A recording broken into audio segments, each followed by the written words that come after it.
Hello everyone, this is Patrick Kelly with the Weekday Warriors of Wrestling, and this preamble is here to let you know that what you're going to hear for most of the podcast was actually recorded between Erik and I last night, before the big news broke today, so we didn't get a chance to appropriately react to it.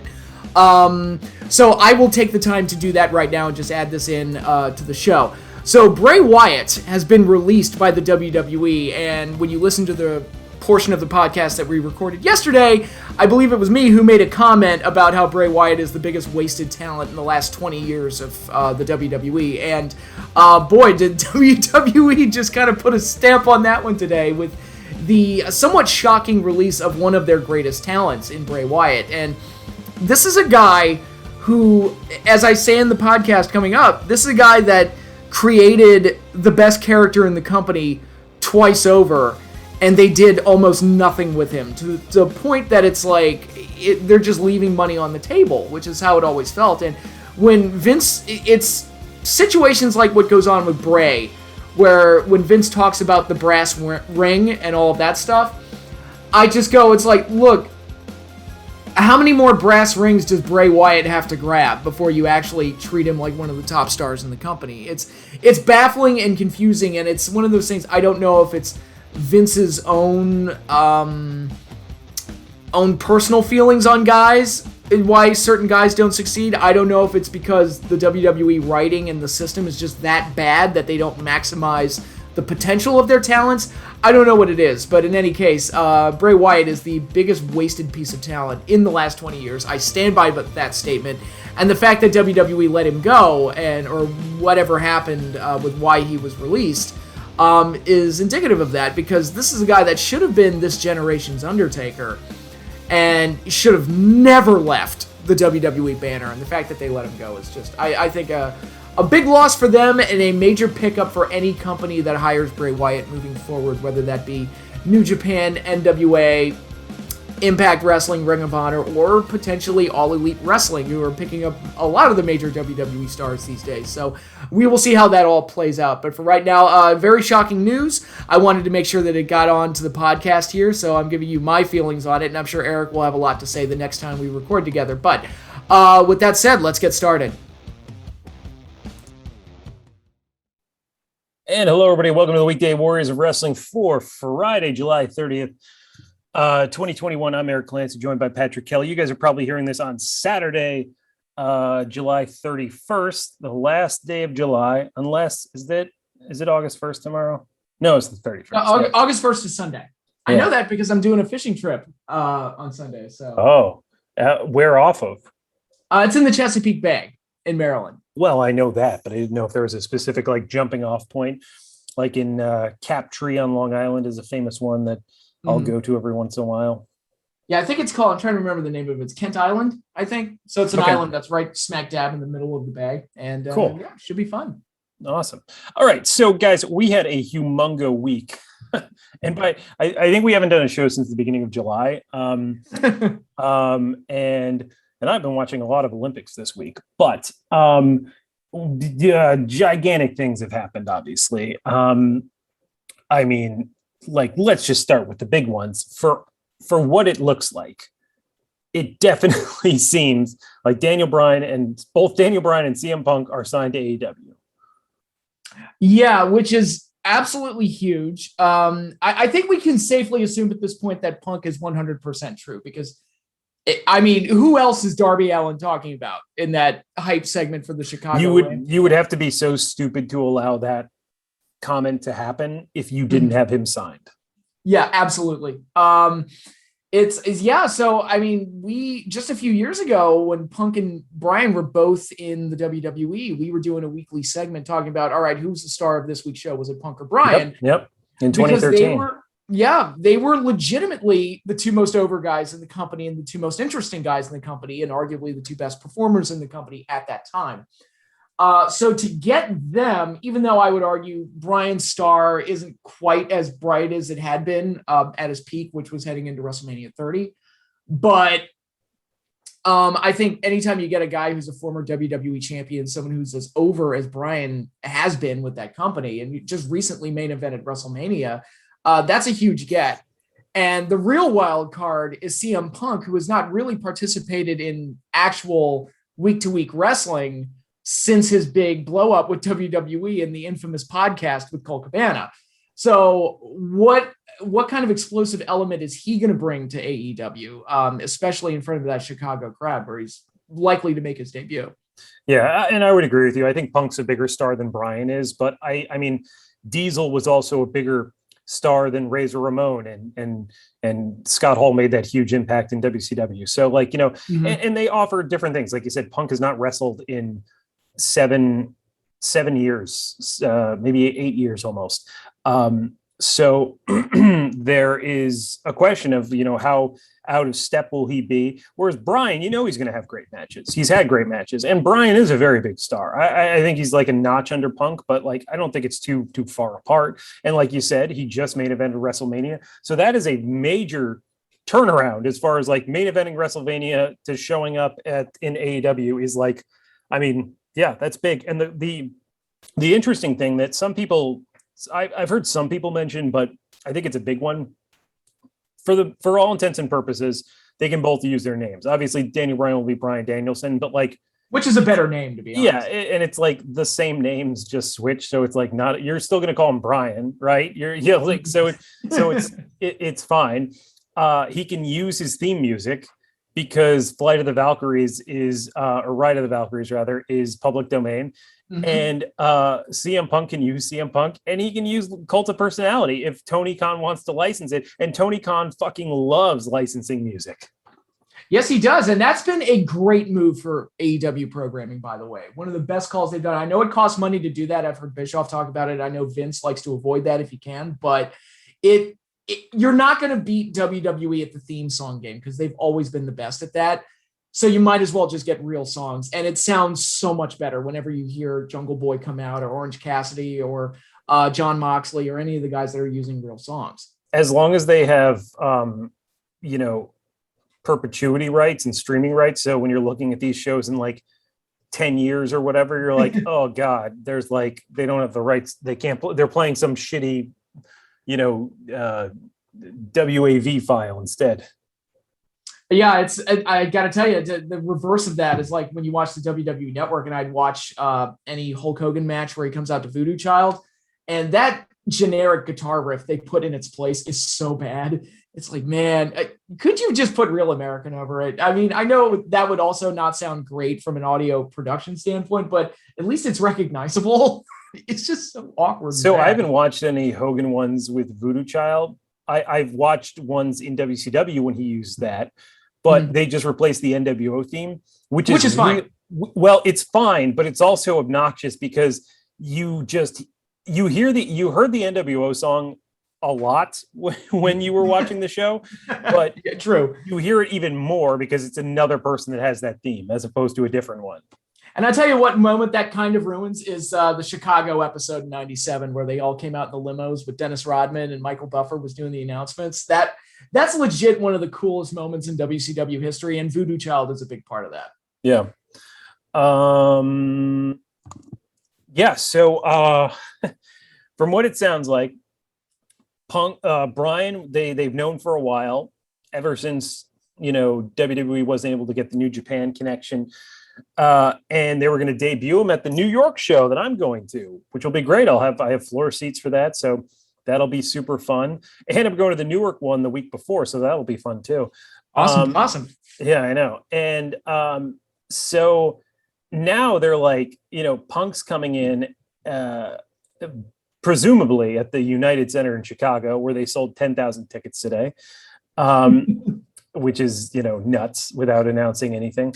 And they're going to get these two big shot in the arms. And, you have to wonder, like, is it too close together? Eric Bischoff brought that up on 83 Weeks. He said, like, you're doing it, you're not spreading it out. Like, obviously there's no, like, if the guys are available, you sign them, but right. They're like, you're putting them together. But then again, Eric Bischoff signed Razor Ramon and Diesel within 2 weeks of each other, and that worked out pretty well. So I think it really depends on the story. And I really hope there's a good story going into this. I know everybody's like, you can't turn him heel, you can't turn him heel and stuff, and maybe you don't with Bryan, but like, God, is there a great story for Punk as a heel to be the guy who was too good for AEW and like didn't want to sign here and only did because WWE didn't want to like or hates the AEW style, like he does a Jim Cornette promo. Like I think there's a ton of money as that character. Yeah, and that's always been Punk's greatest gift. There's a reason why he stood up above the rest during his indie days, and he was the one that everybody was talking about. Because if you look at all the other guys he was working with, the Austin Aries, the Joes, the AJs, and those guys, much better athletes than him.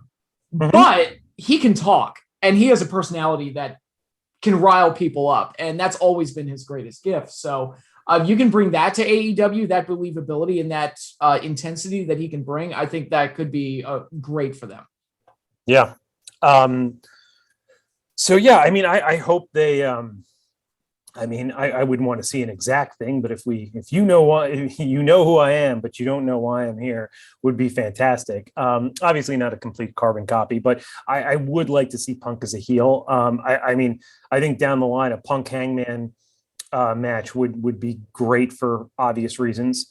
But yeah, I mean, there's so many possibilities, and like you're looking at the numbers and stuff, and AEW, like ever since they've been back on their regular time slot, they've been killing it. Like 1.2, 1.1 million viewers, like whatever, that's fine. But they're number one in the demo every week. They got a 0.44, a 0.45, which are like that's like the winner is coming and the one after winner is coming. Those are those numbers. And they're like hitting those regularly now. And I mean, I know that was against competition, but the fact is like they are very close to WWE in the demo. And you wonder, like with these live crowds back, which has given them a big boost, and with Daniel Bryan and CM Punk there and football coming back, there is a real possibility of them being competitive with Raw's numbers. And, you know, I know it's apples and oranges, but holy shit, if I would have told you 2 years after Dynamite start that they would be competing with Raw, you would have said I was insane.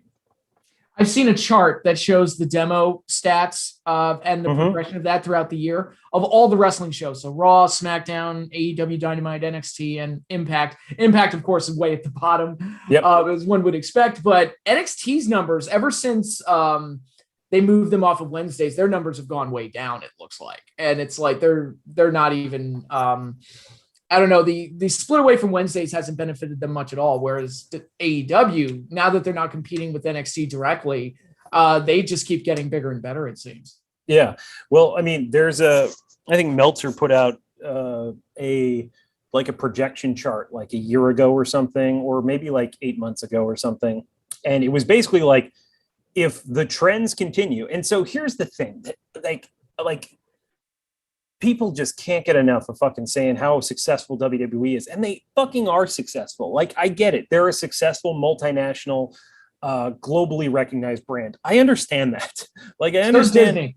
Yeah. No, like Disney is, I mean, it's not to, I'm not belittling them, but what I'm saying is we know that. You know, like any idiot can see like, well, the stock's at this today. Like, what you care about is where the stock is going to be tomorrow and the next day and the day after that and the year after. And so you look at trends and you look at where things are trending. And with WWE, like things are trending down. And I know people will be like, well, ratings don't matter as much anymore. I'm like, well, they do, because the vast majority of WWE's revenue comes from their television rights deals. And WWE is still number one on their night. Like, there's no doubt about that. But WWE has been losing viewers at 3 times the amount of cable. So when people say everybody's losing viewers, it's true, but it's disingenuous, because people are not losing viewers as fast as WWE is. And you're going to see when it hits in the fall, when the NFL comes back, they're going to hit new lows like they do every fall. And that's why it's bad, because if you continue to go down, like you're just going to keep going down. You know, you can't, they try to stop the bleeding with their like bringing back Steve Austin or Ric Flair or Hulk Hogan for a show, or John Cena or whatever. And it stops for a while, but the product is so fundamentally challenged that it doesn't help them in the long run. Whereas AEW has a product that people generally enjoy. And I think mainstream fans generally enjoy it and stick with it. That's why I think they've been stable. Their ratings have been stable. They have not lost ratings. They are almost, this is insane, but they are almost at their ratings for when their debut episode was. And nobody like keeps their debut rating episode. Like everybody drops from that. So like, that's like, and you're like, oh, WWE has all these deals. Like, yeah, well, AEW just signed a deal with Upper Deck today for trading cards. Like, there's like, they're continually gaining ground. And if you keep just saying, well, WWE has this, they have that. Well, yes, they have. They do currently have, but will they continue to have it? And it's never, to me, a good idea to erode your core audience. And that, make no mistake about it, that's what's happening with WWE. It is like, like NXT, believe it or not, actually, so they're not doing terrible. They're like pretty stable. AEW is stable or growing. Smackdown is stable. Raw is dropping. And it has been dropping for a while. And WWE overall has been dropping for a while. So like, there is a point where Dynamite is going to probably outdraw Raw. And that blows people's fucking minds. But like, all you can do is look at where the trends are. That's all you can do. And the trends right now point to that eventually happening. Like, I've heard summer 2022. I think it could be sooner, Yeah, and if that does happen, it just goes to like what we respect about AEW. They just kind of like, they didn't worry as much about WWE as much as WWE seemed to worry about them by putting competition up against them on Wednesdays. But it's like they just kind of kept doing their thing and had faith in what they were doing. And if something didn't work, they change it and just kind of, stayed in their lane and did their thing. And it seems to be working. Well, speaking of WWE being worried about AEW, boy, are you wrong, Patrick, because they are not worried about them. You know why? Vince McMahon said so himself.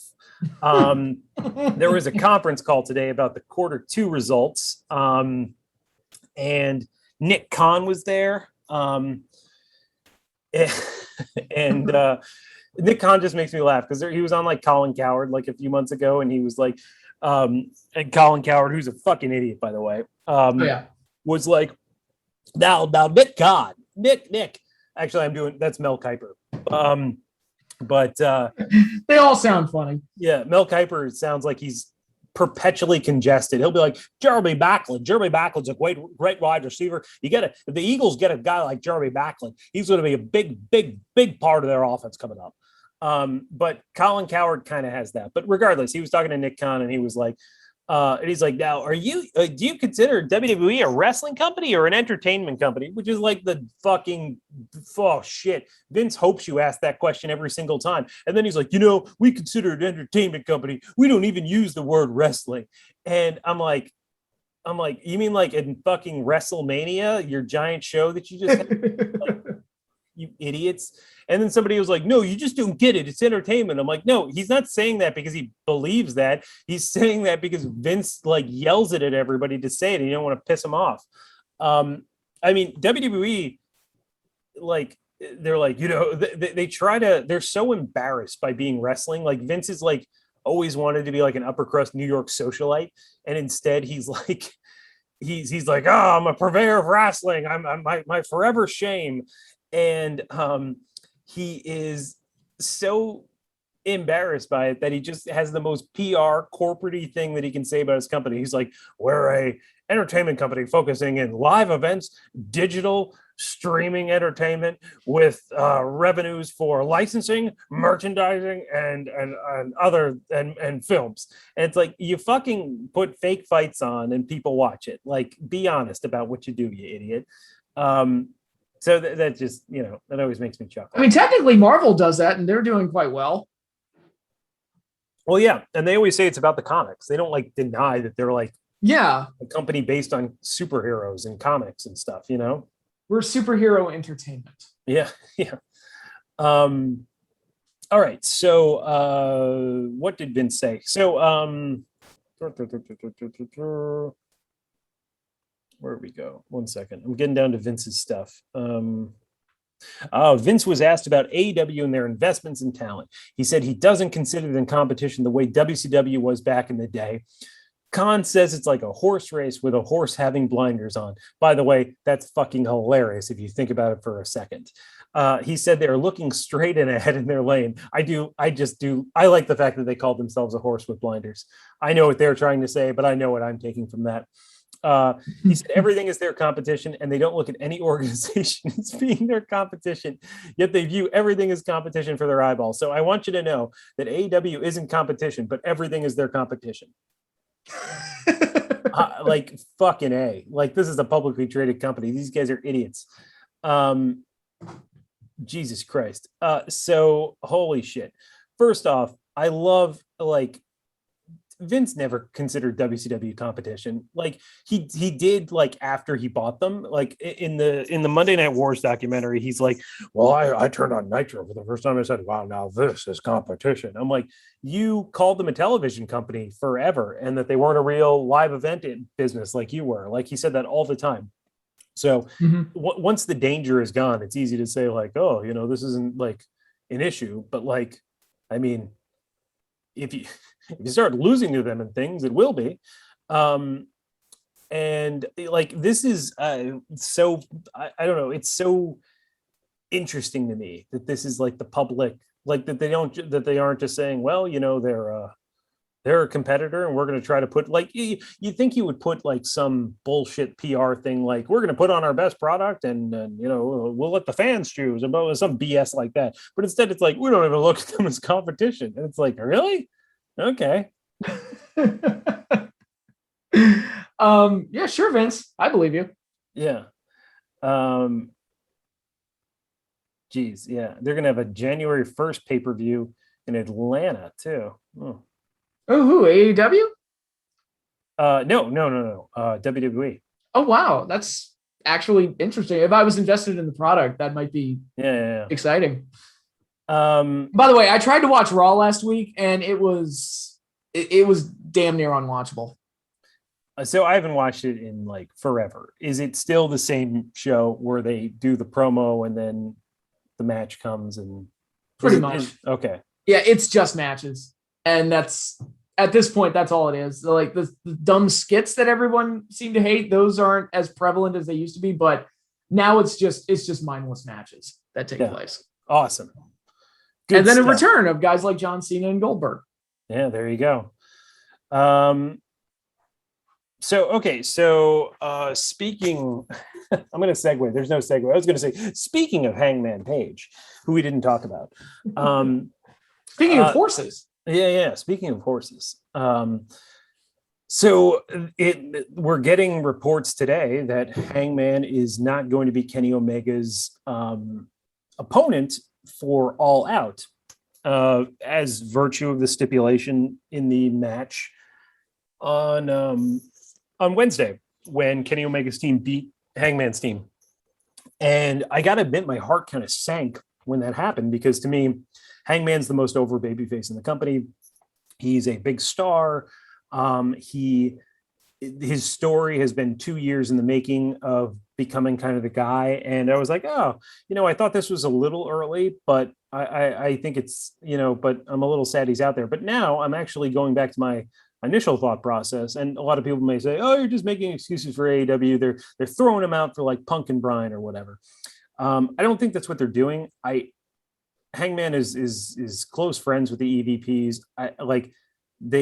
I think stick with their stories. I think this is just another hurdle for Hangman. He's still never beaten Kenny Omega. Kenny beat him once again. I think it was too easy to do it at All Out. I mean, there's a part of me that, like, you know, it would have been fine, but they're going to string it out a little longer, I think.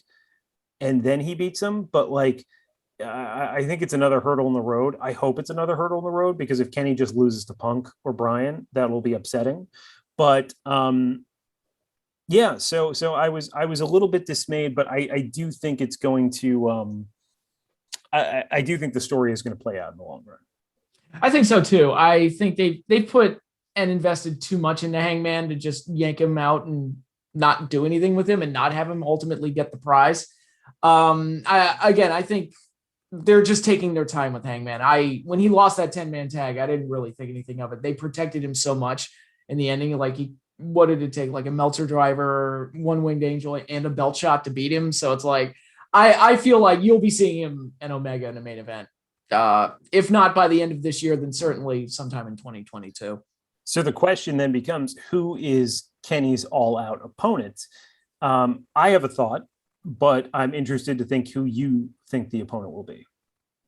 I was, if you'd asked me before the Punk and Bryan announcements, I'd have said Christian, because it just seemed like they were having Christian and Omega have their stare downs, and they would just be like, let's just do that, have Omega beat the guy, and then, kind of move on from there. So that's, I guess, for right now, unless they do something different with Bryan and Punk, that'll be my thought. I agree. I think it's Christian. I think his contract's big enough to warrant it. And if you watch the match with Christian and Jurassic Express against the Hardy Family Office, they continually talked about how he was undefeated, how he should get a title shot, how he can beat anyone in the company, including Kenny Omega. So there was tons of hints. I know how JR likes to build things. So it definitely seemed like Christian is being built up for Kenny at All Out, which if Kenny just goes over him and then maybe we get Hangman at Full Gear or Revolution against Kenny, I think that's fine too.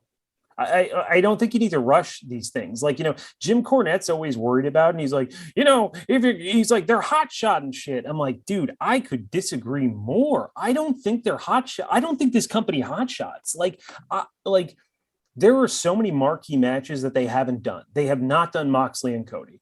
They have not done Cody and Kenny. They have not done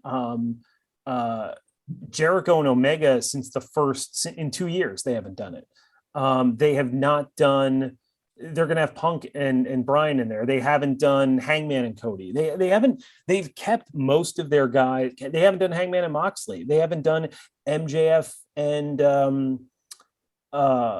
Omega. Like there's so many like matches they haven't done. And to me, it's like and I know Cornette's such an anti-AEW guy, so I'm like probably just feeding the troll here, but I'm just like, this company doesn't seem like it hot shots. Like it builds up matches for 2 or 3 weeks or whatever, and then lets them breathe. So I think there's you don't need to rush things, and I don't think they are rushing anything. And even their smaller matches, like how long did it take them to do FTR versus Pride and Powerful? They will save stuff for much later down the road.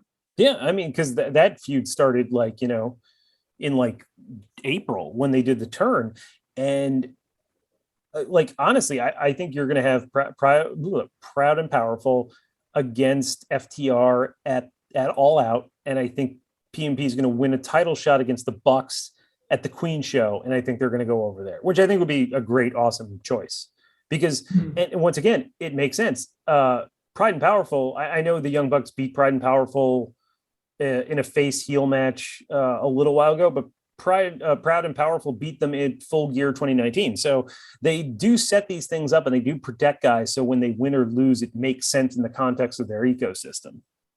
Absolutely. So in another major news point, Jericho and Nick Gage had a match, and actually, so hardcore wrestling is not really my thing, but two things. The past two main events on Dynamite showed me something that I think WWE is missing and has been missing for a while. And maybe I realized it maybe it was something I remembered in 2009 during the Orton Cena I Quit match, but this really crystallized it to me. Wrestling or WWE is totally missing danger, and they're missing things seeming like they're real and violent. And if you got in that ring, you would be in trouble. And I've talked about it with Eddie Kingston. I've talked about it with how I think hosses are good for the business and stuff. You need somebody that you are fucking scared of in that ring. Now, I'm not saying everybody needs to be like that, but you need some of those guys that you're like, whoa, that guy's a little unstable.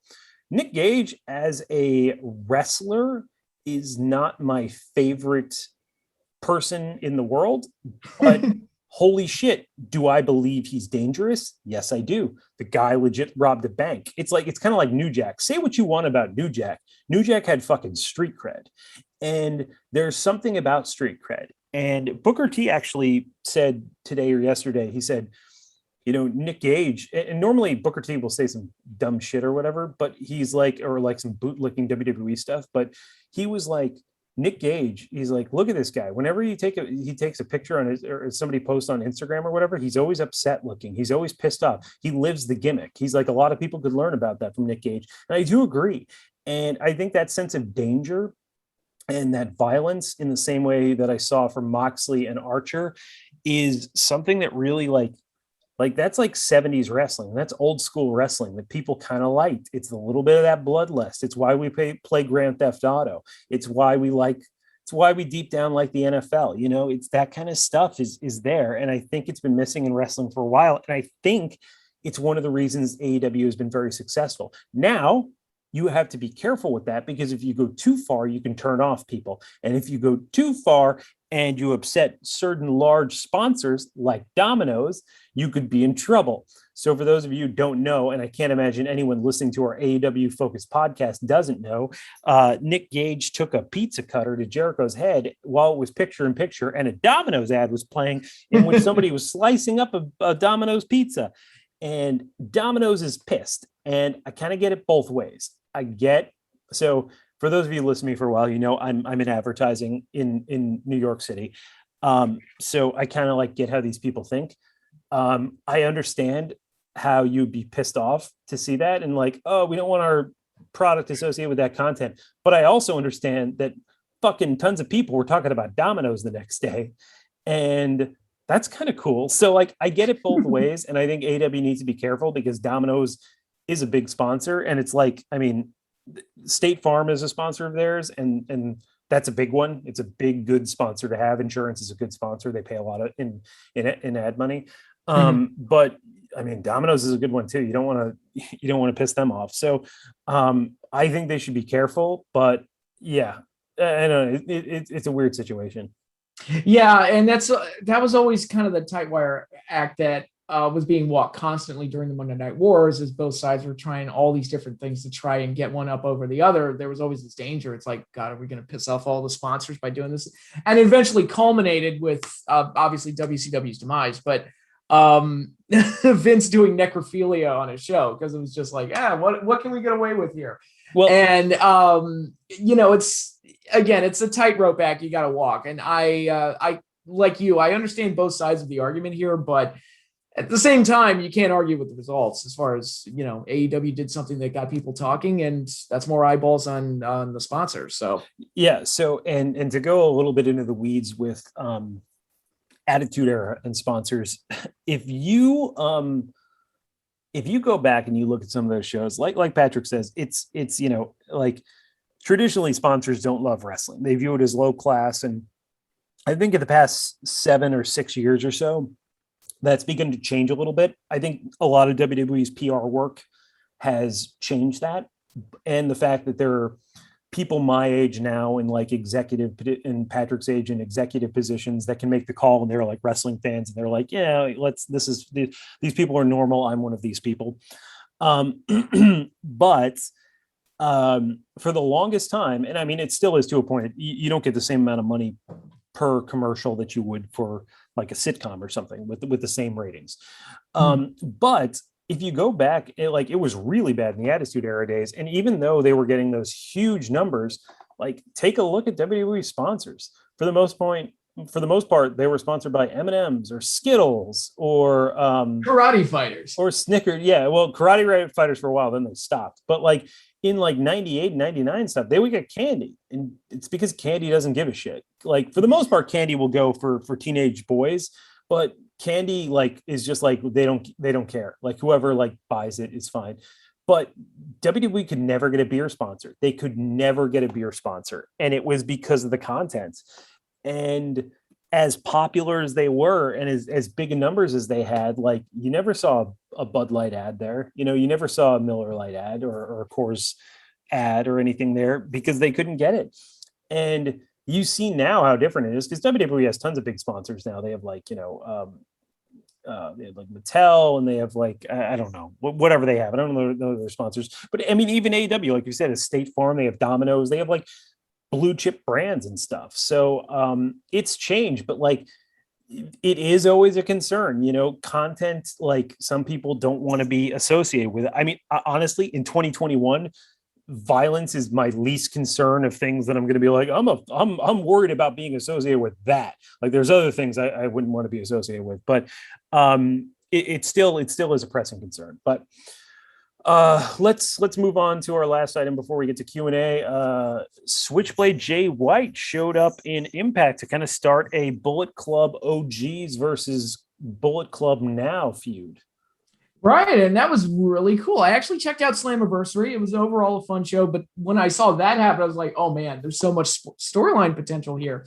And this kind of feeds into the larger discussion that we've been speculating on ever since Kenny started his whole belt collector thing. Is this eventually going to lead to some kind of like inter-promotional partnerships going around with Impact, AEW, NWA, and New Japan all working together? And even NWA, they're doing an all-women's pay-per-view, and they've got Mickie James on Impact recruiting women to go work on the pay-per-view. And I'd be surprised if Thunder Rosa wasn't on that card, and she's officially with AEW now. So it feels like there's a lot of, patting on the back and handshakes going on between the different feds, and which is only beneficial to everybody involved.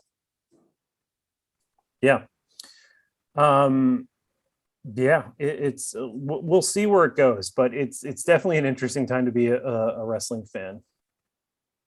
Yeah, and it's exciting because it feels like it kind of has that same feeling that the Monday Night Wars did, where guys were jumping back and forth like crazy. It was always a major headline between the three feds. We'll throw ECW in the mix, but now it's like, oh, this person showed up in Impact, but he's still working for AEW.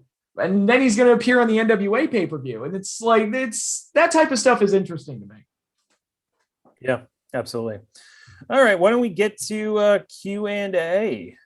All right, let's go for it. We've got 4 questions here. First one is from AJ Envoy version 2. Erik and Patrick, do you see a megastar being made in WWE or wrestling in general anytime soon? I guess we'll define megastar as like an Austin level type of star. No. My gut reaction is, I mean, if you consider Roman Reigns a megastar, I mean, I don't. I think he's a star. I think he's a big deal, but I don't think he's a megastar. He is so an Austin or Rock, and it's it's funny because they always say, "Oh, we were so lucky to have Austin and Rock come through at the same time. What are the odds? You normally only get one of those, let alone 2," which I always think was hilarious because literally the previous Boom era had Hogan, Savage, and the Warrior like at the same time, which like I would argue in pro wrestling is a similar like level of star. But the difference is like you could have Hogan and Rock in that company today, and the ecosystem would not allow them to succeed because number one, Rock would come in as Rocky Maivia, and that would be it. And he would just be Rocky Maivia forever. And they wouldn't turn him into the Rock, and they wouldn't let him be the character that he became. And that would be that. And Austin would probably still be the ringmaster. And even if he became Stone Cold, he would have been kept as a heel, even though people want him a face. So there's the environment people aren't allowed to succeed. I think there's a few people like, I think Riddle in a proper company could be a huge superstar. I think who else? I mean, I think Roman in a proper company could be a really big star too. But no, to answer the question, I don't think that's that we'll see one. Yeah, and that's that. We've talked about it for years, but that's the problem with WWE. If they had Stone Cold Steve Austin today, they wouldn't let him be Stone Cold Steve Austin. And a lot of what got Austin and Rock over was stuff that they came up with themselves. And what do we always hear about WWE? They don't let people. Well, I mean, look what they did to Bray Wyatt. This is a guy. Yep. Bray Wyatt, I think that's a good example. Bray Wyatt would be a big star in a properly run company. Yeah, Bray Wyatt, this is a guy who basically gave them the next generation's Undertaker twice, and they squandered him. Yep. So, I mean, yeah, Bray will probably go down as the most misused talent of the last 2 decades. Agreed. All right, next question from Yo-Yo. Do you watch Star Trek, and what is your favorite movie and show? No, I do not, but I assume Patrick does.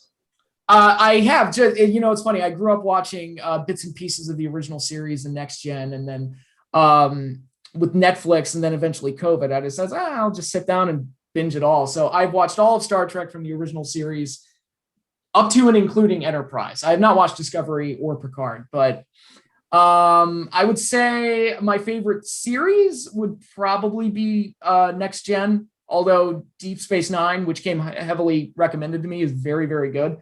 And I also pass along that recommendation.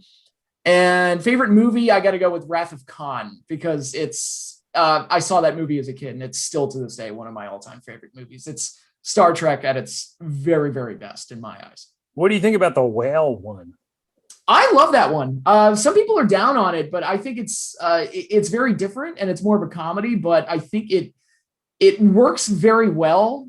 Again, it's the cast kind of riffing and being funny. And also, it feels a lot like a classic episode of the original show, where they would do these wacky time travel stories where they'd be fish out of water and just trying to fit into a time period that they're not familiar with. And this very much felt like that. I've heard people say the even ones are good and the odd ones are not. Or for the original cast, that is correct. Yes. So if you're watching the original cast, that's 1 through 6. The even ones are good. The odd ones are not. And then you get to the Next Gen movies. In my personal opinion, all of them are bad. So just skip the Next Gen movies.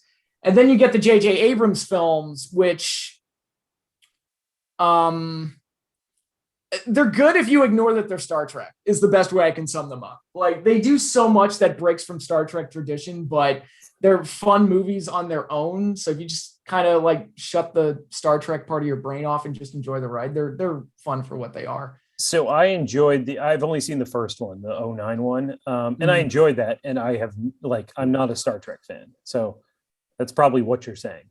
Yeah, absolutely. No. Yeah, go ahead. Yeah, sorry. All right. Next question from Last. That's the name he gave. Okay. All right.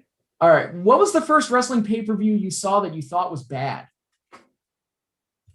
Oh, that's a good one. That's a really good question. I have to think about this one. I have an answer. I know mine. You tell yours. I'm going to think. Okay. It was the second pay-per-view I ever saw. It was Survivor Series 91, which was famously had the Hogan Undertaker title match where Taker won the title, which is very memorable and very vivid in my mind. But I was 6 years old when that show happened, and I was blown away by how underwhelming the main event was. And going back and watching the old shows, you knew when Hogan was going to lose because his match wouldn't close. And I guess that was Vince's mindset of got to send the fans home happy. So you can't have Hogan lose and then end the show. So this was them. I think Hogan and Taker was like the third match. Taker won. And then the rest of the show were just random Survivor Series matches that nobody cared about. And the last match, it was supposed to be Team Jake versus Team Sid Justice. But Sid got injured, and Jake, they did this storyline thing where he got suspended for having a cobra bite Randy Savage. So I thought in my brain, Savage is going to come back and he's going to be the team captain for Sid's team. But instead of doing that, they took Jake out of the match and did a 6-man tag as the main event. It was so underwhelming and bad. And then the show just kind of ended, and I was absolutely perplexed by it. It was such a very weird and haphazardly put together show.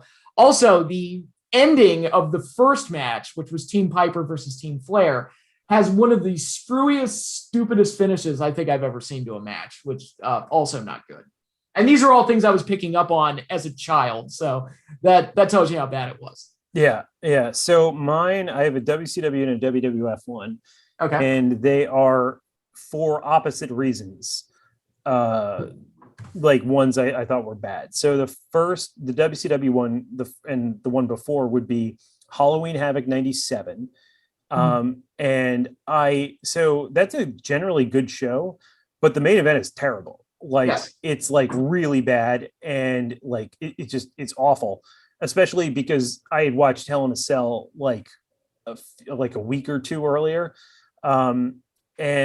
Yeah, so that's just a really bad match. The only part that's cool is Savage jumping 7 million feet off the top of the cage and destroying his knees for the rest of his career. So that main event was so bad, and the ending was bad too, because you're like, they were really hyping Sting was going to show up, and then he never does. It's just like a bunch of like Piper gets the shit beat out of him. Also, it's a non-title match, and they don't say that, which is like they did that a lot for Piper Hogan matches. And like Sting doesn't show up, a bunch of Sting clones do, and it like sucks and it's kind of stupid. And there's like, you thought there was going to be something more. So that main event was so bad. And that was the first, I think, match where I'm like, this is a bad match. This is old and slow. Like, that was what, like, was it 97? So I was like, I was probably like 11, I think, at that point, about to turn 12. So yeah, I was like, and that's a good show. Like the rest of that show is really good. Like, they've got a great Eddie and Ray match. Scott DDP Hall and Savage. DDP and Savage is really good. Hall and Luger is pretty good, and it has the Zbyszko storyline. They've got some good stuff there. The other show is kind of the opposite, whereas the main event is like pretty good, and but the rest of the card is just fucking garbage, and that's WrestleMania 15. And I remember like watching this show and how much I loved WrestleMania 14. And I was like, well, every WrestleMania is going to be like WrestleMania 14. And it was not. And I was annoyed because of Russo's like switching everything around, how little storylines like there were. Like, the opening match is that hardcore triple threat match between like Billy Gunn, Hardcore Holly, and Al Snow. Now, you probably would have had like, you would have had Road Dogg, Snow, and Hardcore Holly, and that would have made sense because those were the characters, or just Hardcore Holly and Al Snow, because those were the characters that had been feuding for a while, but they just threw Billy Gunn in there because we weren't expecting it, bro. And then there was the Intercontinental title match where, like, the previous year it was like, oh, it's Rock and Shamrock in this 4-month-long feud that's like hot as hell. And this year it's like, Road Dogg's the champion, and Road Dogg is not Rock or Shamrock, and he wasn't even in terms of like his standing in the company. I'm like, and he's just fighting these other idiots. It's like Val Venus, and like, who had the title and had been like nerfed, and the Godfather, and it was Goldust, and who was the fourth person? Was it Godfather? It was Shamrock. It was Shamrock. Yeah. So it was just a bunch of shit thrown together. The Hell in a Cell match was abysmal. It's probably Undertaker's worst WrestleMania match.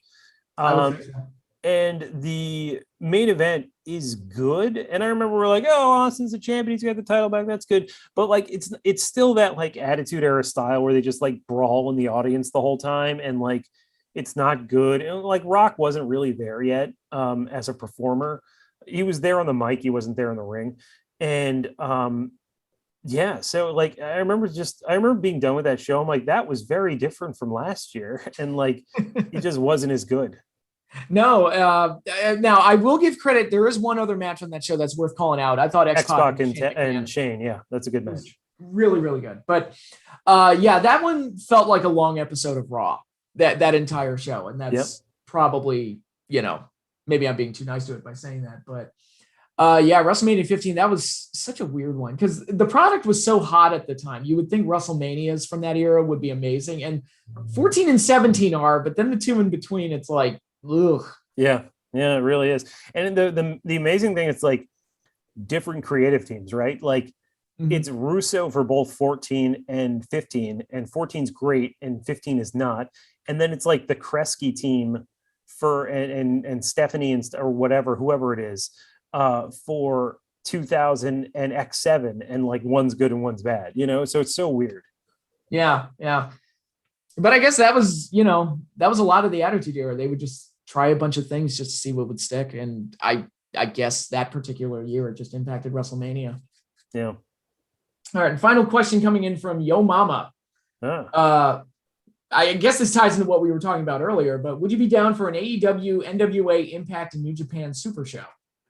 Yeah, I think that's happening, right? There's like rumors about that actually happening, right?